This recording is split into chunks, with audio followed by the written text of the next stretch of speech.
Welcome. Please join us in the responsive reading found in your order of service.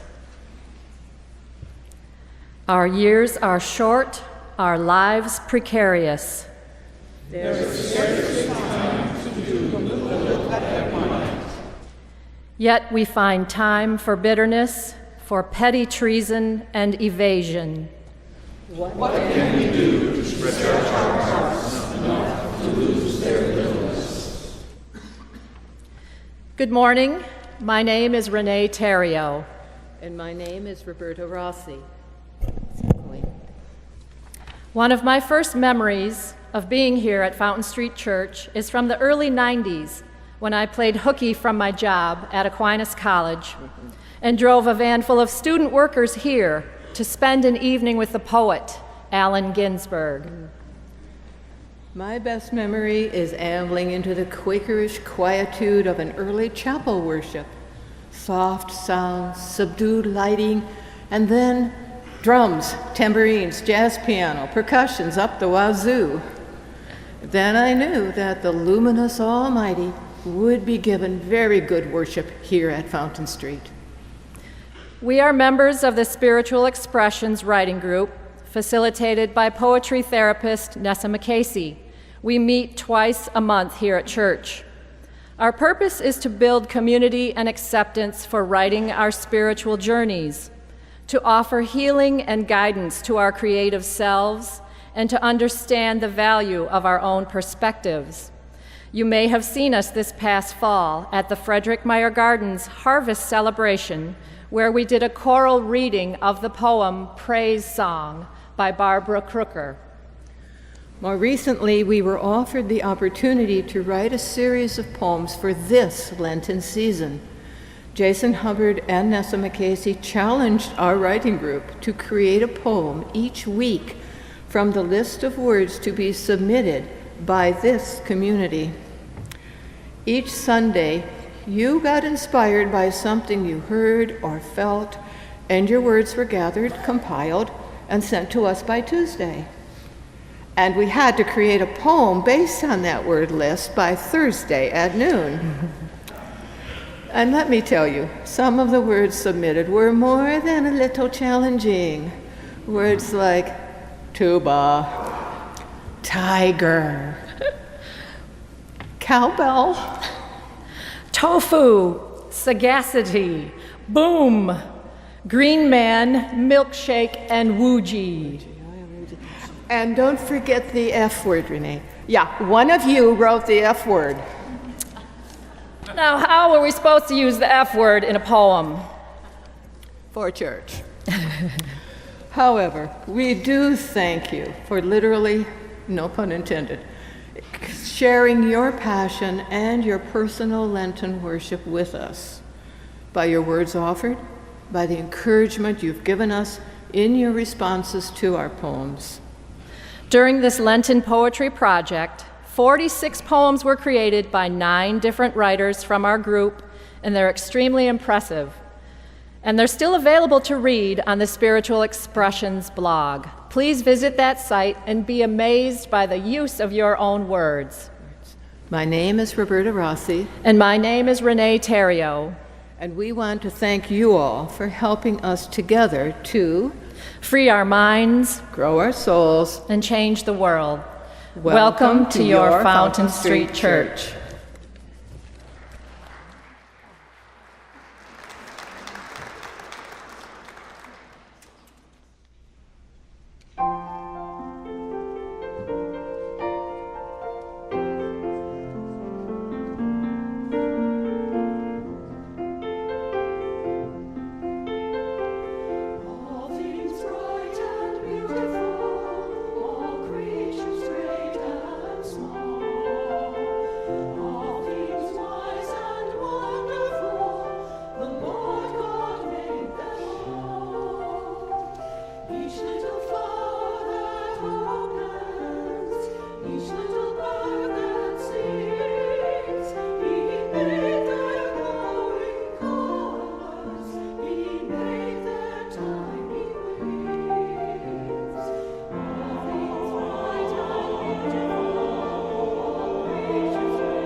slip through the window, climb down the chimney to the house of love.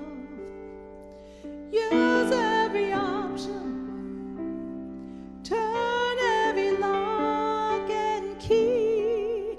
Just step inside, you'll see the house of love. Oh, baby, take a train, take a train, take an aeroplane, take a bus, take a boat, stay afloat. Don't stop believing in the house of love. Oh, baby, look around, look it up and down, from the sky to the ground till you found it. Don't stop believing in the house of love. Use every option, look twice for any old clue. Hold what is dear to you, the house of love. It ain't no mystery, once known but now concealed. True love will be revealed in the house of love. Oh, baby, take a train, take a train, take an aeroplane, take a bus, take a boat, stay afloat. Don't stop believing, no, in the house of love. Oh, baby, look around, look it up and down, from the sky to the ground till you found it. Don't stop believing, no, the house of love.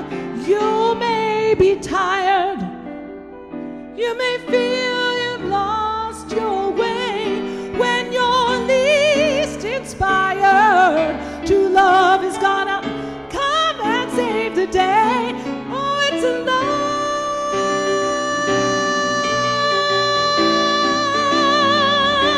love, love, love, love. Oh, the house of love. Oh, it's a love, love. Ooh, love, love, love, yeah, love. The house of love. Oh, ooh,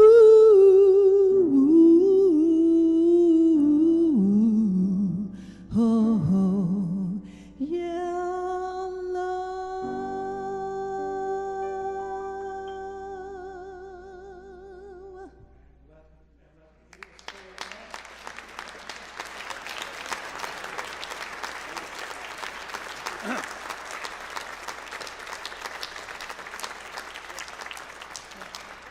Mr. McCarger is a member of this community, has been since he was since before he was a member of the community, meaning before he was even alive.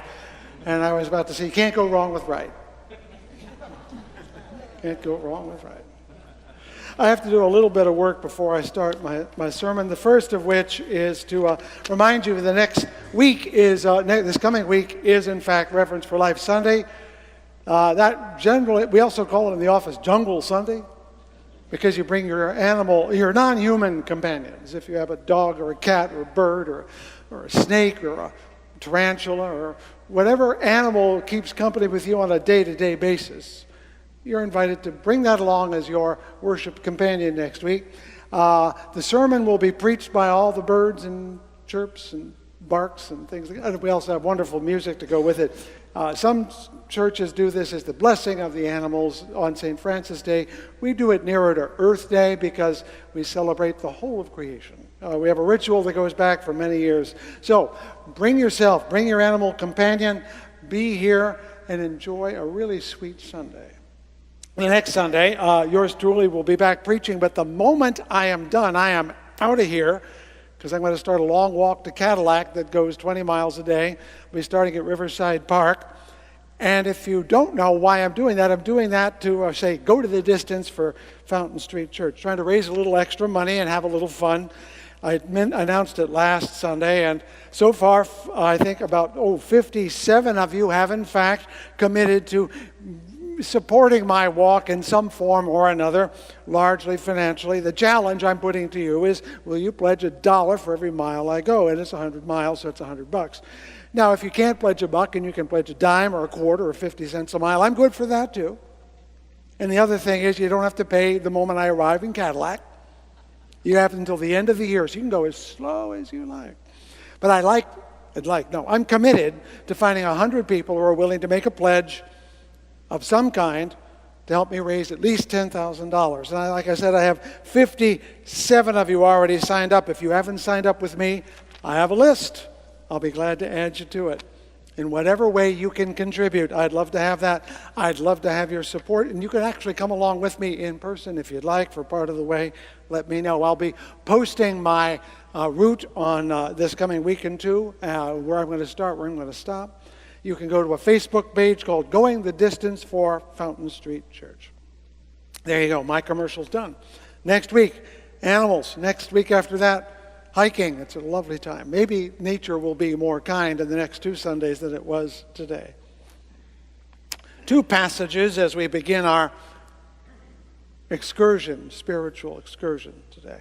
The first comes from what is called the book of Acts, the Acts of the Apostles. That's actually volume 2 of what we call the Gospel of Luke. It's a continuous narrative that was broken up by the editors of the Bible. It's supposed to be one book, but we call it the book of Acts. It details what happens to the Christian community after Jesus has left. In fact, the book of Acts begins with Jesus ascending into heaven. In essence, they look around and look at each other and say, gee, guys, what do we do now? And that's the story. In the 9th chapter of that book is this familiar passage, which is called for in the lectionary today. Now, as Saul was going along and approaching Damascus, a light from heaven flashed around him. He fell to the ground and heard a voice saying to him, Saul, Saul, why do you persecute me? Saul asked, Who are you, Lord? The reply came, I am Jesus, whom you are persecuting. But get up and enter the city, and you will be told what you are to do. The men who were traveling with Saul stood speechless because they heard the voice but saw no one. Saul got up from the ground, and though his eyes were open, he could see nothing. So they led him by the hand and brought him into Damascus. And now another passage, much more recent, from the Washington Post, dated April 9th of this week, 2016. A new academic study that builds on Washington Post research into fatal shootings by police has found that unarmed black men were shot and killed last year at a disproportionately high rate, and that officers involved may be biased in how they perceive their threats. In 2015, the Post documented 990 fatal shootings by police, 93 of which involved people who were unarmed.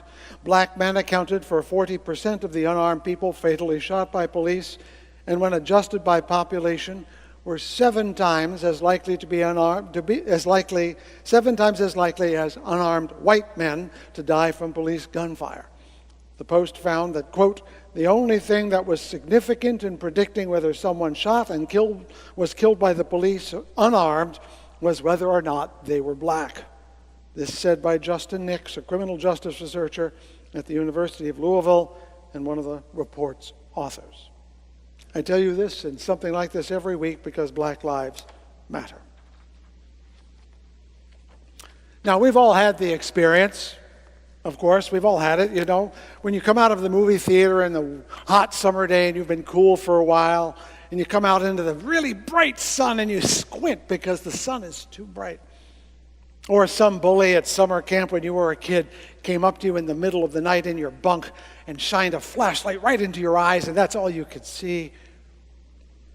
Maybe, like my wife, you can remember how your parents, as her father did, would stand down at the bottom of the steps on Christmas morning with a home movie camera. But they had lights on them that were so bright that you had to go like this as you came down the steps to see your gifts. We've all been blinded by the light, at least once in our lives, literally.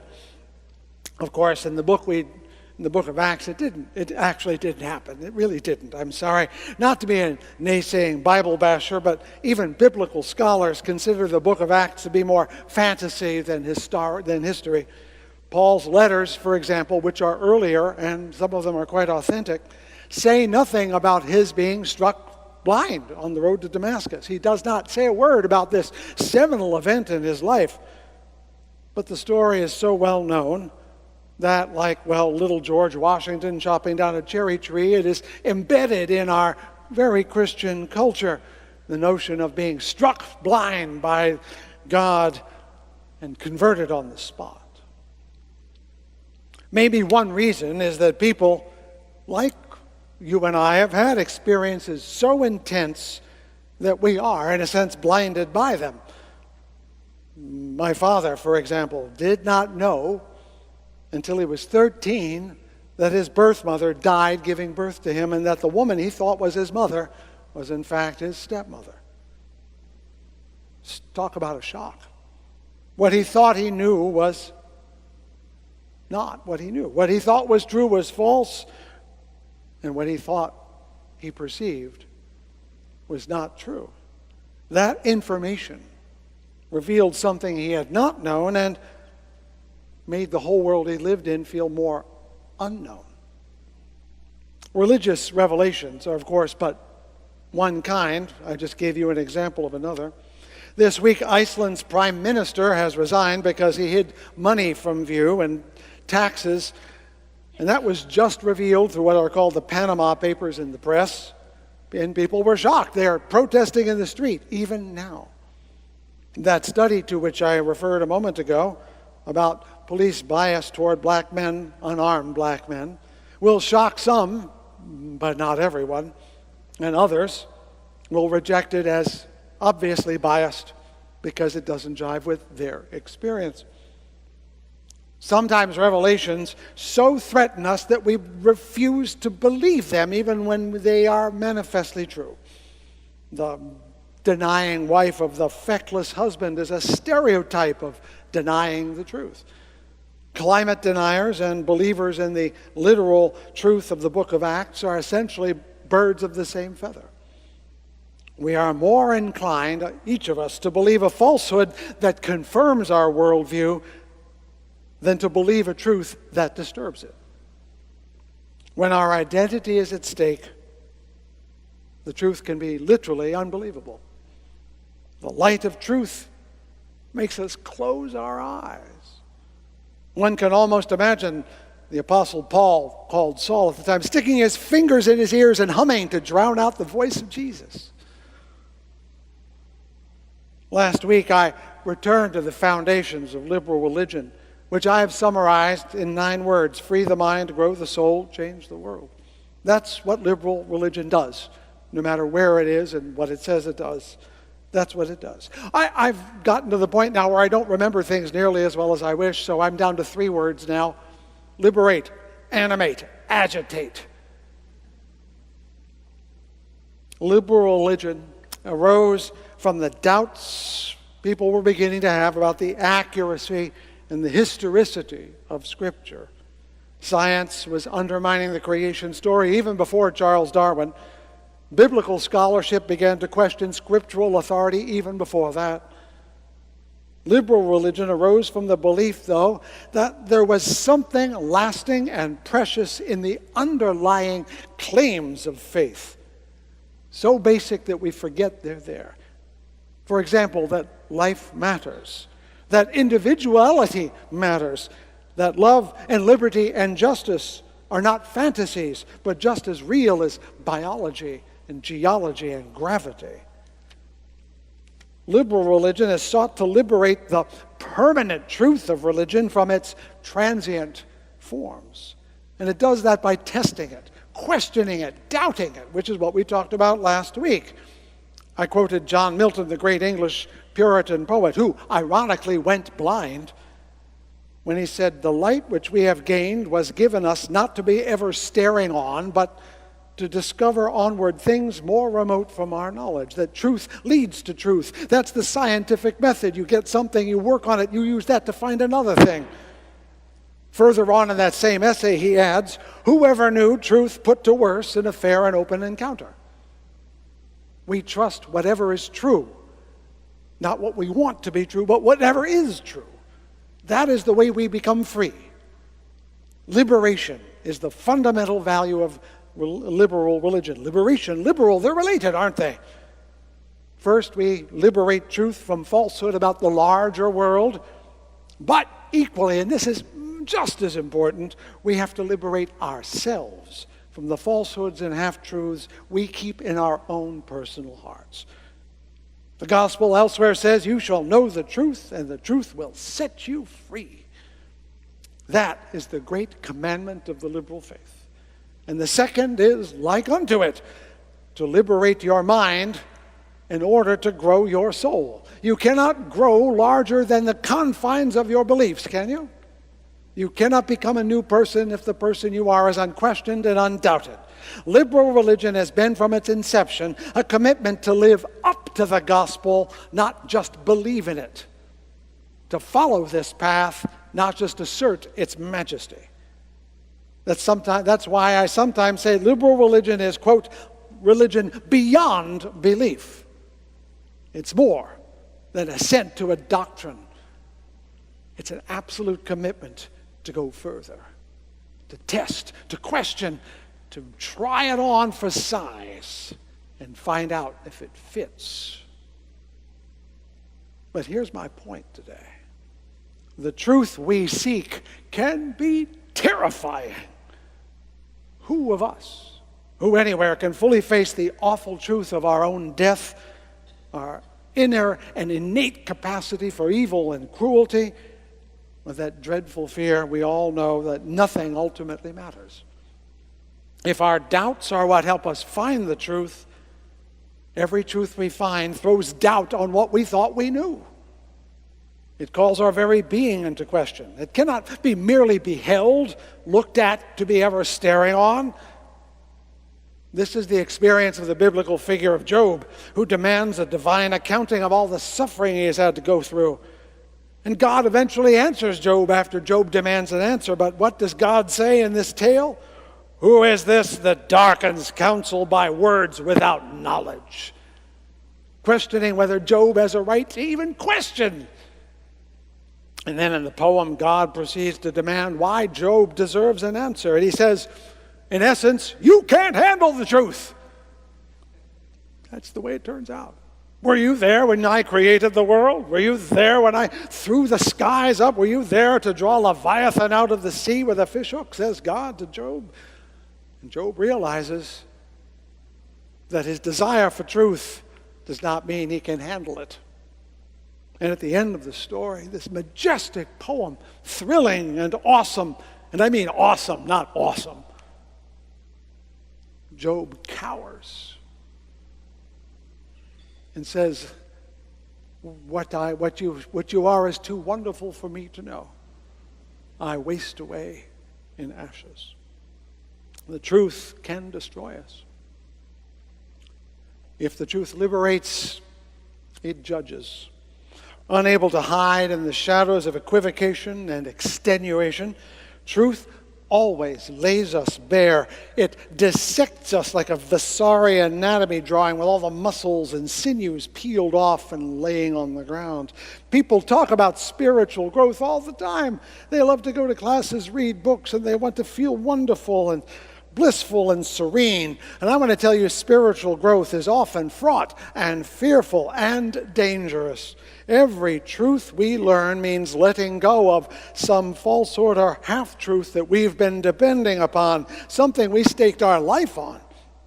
Every truth we learn brings a kind of death to what we thought was true, to who we thought we were. That's why the liberal path is not more common. Come to church and feel dreadful is essentially what we're saying. But liberation is costly. That's what Desmond Tutu said. I promised you Desmond Tutu. Liberation is costly. Once you are free, you must do something with your freedom, and that's to continue to win it again and again. Was it not Mr. Goethe who said, they only win their freedom who win it every day anew? You cannot simply read a truth and go on. You must be different for the whole of it. I'll use myself as a terrible example. The struggle for racial justice is an instance that is something I've struggled with my whole life. It has been true since at the age of 15, I was in Baltimore in 1968 when the city went up in flames following the assassination of Martin Luther King Jr. My parents had been good Unitarians and therefore good liberals for a long time. There were members of the Congress of Racial Equality. Who remembers CORE? Thank you very much. I'm not the only geezer in the room. So I said, it's time for me, 15-year-old that I was, to organize a group, which I did, and it failed, and I felt terrible. My pastoral training took me to the Chicago projects where I was in little apartments that were ill-built and terribly maintained, surrounded by people out of work and did not know what to say or do. I was there with a social worker, and I was terrified. And some years ago, I had an intern for the ministry, a man of color, who resigned in frustration because he could not get the kind of support he wanted from the church or from me. Each of these was a painful revelation of my own ignorance, of my own self-deception, of my own half-understanding, of my own lack of wisdom, and my own lack of knowledge about racism in society. And it continues now. And it will never be complete. Any person engaged in work toward justice will fail time and time again, especially if you come from the privileged parts of society. I shall die without perfecting either my nation or my own soul. So will you. But as it says in the sayings of the fathers, the Pirkei Avot, the collections of wisdom from the rabbis of the first and the second and the third century, you are not obligated to complete the work, but neither are you free to desist from it. We were handed this world as messy as it is. It is our work as long as we have it, and it is our job to make progress, not to get it done.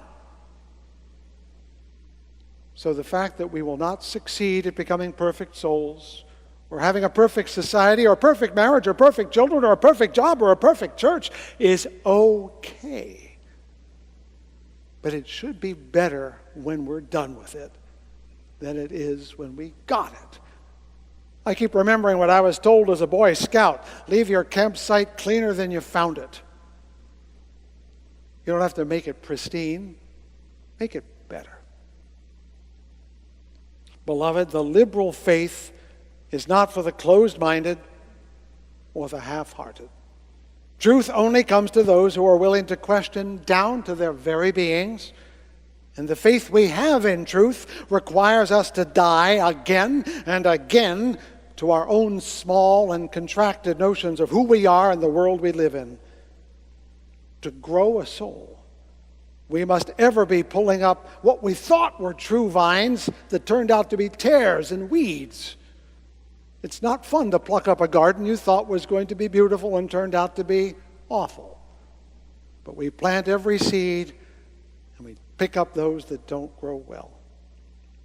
The good news. I have good news. After all this awful talk, I have good news.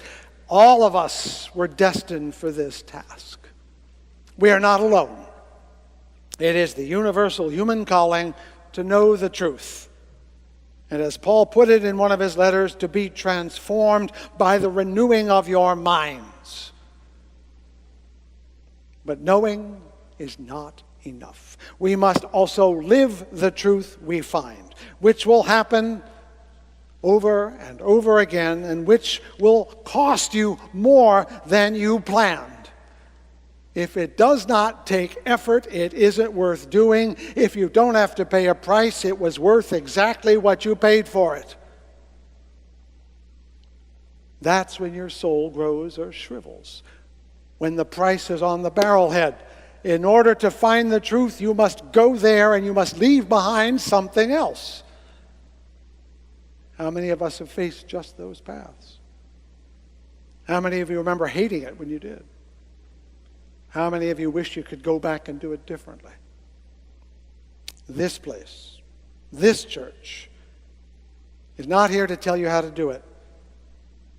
It's here to help you find the courage to do it. And it does that because all of us, not the least me, have failed so many times before. We are practiced at spiritual failure. Here we try and fail and try again, and then we find new courage to do it again and again and again in a community of fellow failures that keep falling down and getting up and going on. Life is just a chance to grow a soul, said the preacher A. Powell Davies. A chance. It's not a guarantee. So, you want to grow a soul? You probably do.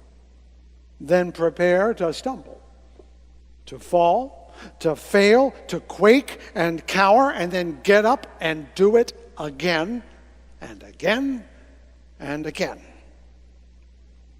That's the path of the liberal faith. Sounds like fun, but that's also Fountain Street Church. Any takers? Yes, all of you, or you would not be here. Yes, we are all blinded by the light. But with our hands over our eyes, we make our way through the world and take another step. Yes, that is Fountain Street Church. May the words of my mouth and the meditations of my heart be found true in thy sight, thou who art my rock and my Redeemer.